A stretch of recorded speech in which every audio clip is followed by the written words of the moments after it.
Hey guys, Fire here from InDepth Gaming, bringing you another game review. This time we're checking out PictoQuest.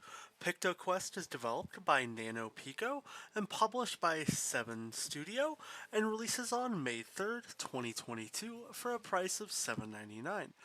Now, what is PictoQuest? It's a number puzzle style game, kind of along the lines of Sudoku, but not really. But if you are a familiar, Sudoku gamer, this will be a game that kind of looks familiar to you in a way. So what I'm going to do here is I'm going to kind of just walk backwards on the progress I've made through the game so far, because I want to show you some earlier puzzles so I can better explain how the game works, and then I'll show and talk about more things as we play. Now, the main premise of this game is you're going to be presented with levels and stages that have numbers, and you're almost going to be playing a sort of like Minesweeper style game. So, quick explanation of how this works. As you can see, there's vertical and horizontal lines. So, on this line going left to right, this tells me that there's 3 different spots that I need to fill in. Same way with the top, there's 3 different spots I need to fill in as well. But then if you look here, this one has a number 1 and a number 2. There's 1 spot that I need to fill in here, and then 2 connected spots here. So let's kind of solve this one together as I explain how the game works. So you can put X's here to kind of help you figure out where to plan your spots, because as you get later into the game, you might actually want to take the time to do this. But in this case, we're going to go ahead and just plant, because we know there's a 5 length line here. Now, we need to figure out where the rest of these lines are to do this.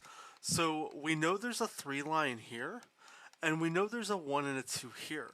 So by process of elimination, I know that there's a 3 line here because there has to be a 2 line, and there's already 1 here. So it tells me this is the 2. So now I know that there's 1 single line, and then as well as other lines here. Now this one top to bottom is a 5, and I'll connect that, and that'll complete this. And now I know I need to knock out another set of a 3 line. Well, because I know this is here and this one is down here, this allows me to know that this is where I need to plant these numbers here, but it looks like I did screw one of them up. And the way you can kind of tell that is it punishes you, and then some levels will take health away from you, other levels will take your money away. So you kind of have to play and be careful and cautious when you do plant your things. Now, once you fully complete the puzzle, you get a pixel-like image that represents an item in the game. In this case, it's one of the coins, and they get pretty elaborate, as well as opportunities to fast travel. Now, because I've already done some of these puzzles and areas, I can fast travel from zones to zones as you unlock those points. You're also going to encounter opportunities to fight bosses, and then there's also these little like mini quests, shops where you can spend your coins on to buy items. So you might earn like a free item, and these items allow you to do different things in those puzzles to complete them out. So here's what we're going to do now is we're going to walk and go to the point of the game that I'm currently at. This game has a ton of puzzles. I'd say I've probably done a good chunk of them, but as you can see here, they start to get extremely elaborate. So as you can see, some of these sections have 4 sets of 2s in them, a 2, a 1, 1, and a 4, and this is kind of just the gist of how the game works. Now, those items we were talking about all do different things to help you get opportunities to figure things out. So if I want a jump start here, I can say, tell me where everything is that I need to mark here, and then that is going to set me up for success to be able to go ahead and line these out here. Now, unfortunately, if you don't memorize them enough in time, it is what it is, and that's what you have to deal with. So now I know that there's an 11 here. I know that I'm at least going to go out here 10. I don't know if that's my 11, but thankfully it was, and it allows me to know that that's been grayed out and I've done it. Additionally, as well, there's going to be lines here where you might have pop-ups for items appear. If you complete those lines in time, you'll gain stuff. Now, you might be wondering what this little boss guy is here on the right side. He'll attack you and take hearts from your character. Get attacked too many times and die, you fail at the level. Now, don't be too alarmed, as the levels are pretty much the same every time. So if you do fail at a level, you will just get to continue that existing level from where it left off.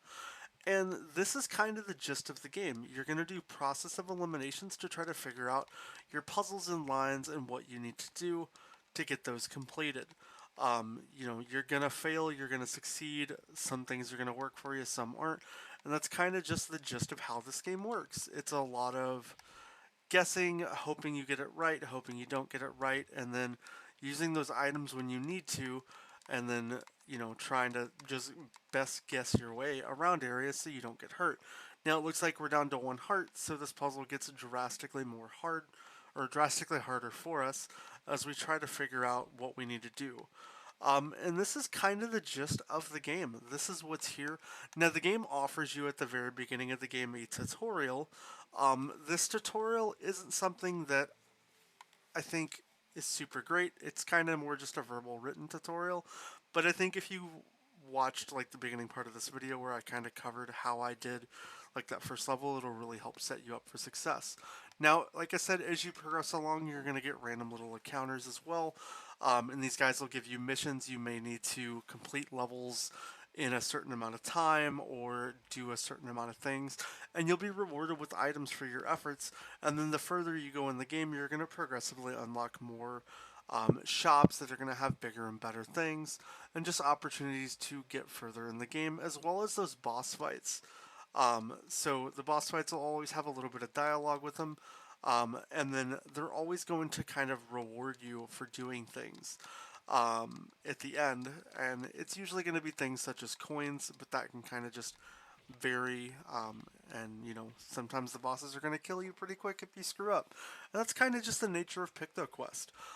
Outside of that, there's not really too much here. Outside of it is going to take you just a while to get this game completed and finished.